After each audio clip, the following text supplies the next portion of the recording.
Thyroid gland के दो lobes होते हैं बच्चों, and each lobe of thyroid gland is present at either side of trachea.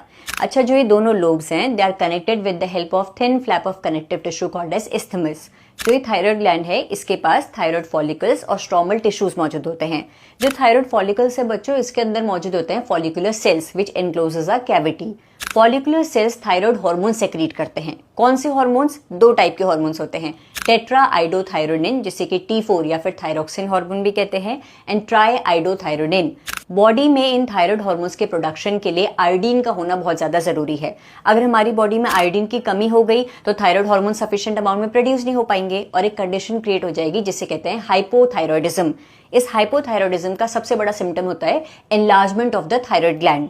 अगर किसी प्रेग्नेंट लेडी में हाइपोथायरॉयडिज्म हो गया तो फिर जो ग्रोइंग बेबी है उसकी ग्रोथ और मैच्योरेशन को अफेक्ट करेगा।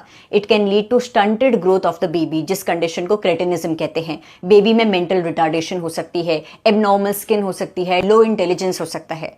किसी अडल्ट फीमेल में अगर थायराइड हार्मोन की कमी हो रही है, हाइपोथायरॉयडिज्म हो रहा है, तो it can lead to irregular menstrual cycle. अच्छा, अगर थायराइड ग्लैंड में कैंसर हो गया या फिर थायराइड ग्लैंड में नोड्यूल्स का डेवलपमेंट हो गया तो फिर हाइपरथायरॉयडिज्म हो जाता है, यानी कि थायराइड ग्लैंड एबनॉर्मल अमाउंट में, बहुत हाई अमाउंट में थायराइड हार्मोन सिंथेसाइज करना शुरू करता है।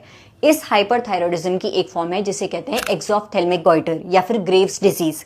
इस ग्रेव्स डिजीज के सिम्टम है कि थायराइड ग्लैंड का एनलार्जमेंट हो जाता है, आई बॉल्स प्रोट्यूड आउट हो जाती हैं, protrusion of eye ball, basal metabolic rate high हो जाती है, वेट लॉस हो जाता है। वैसे थायराइड हार्मोन्स का हमारी बॉडी में नॉर्मली फंक्शन क्या है?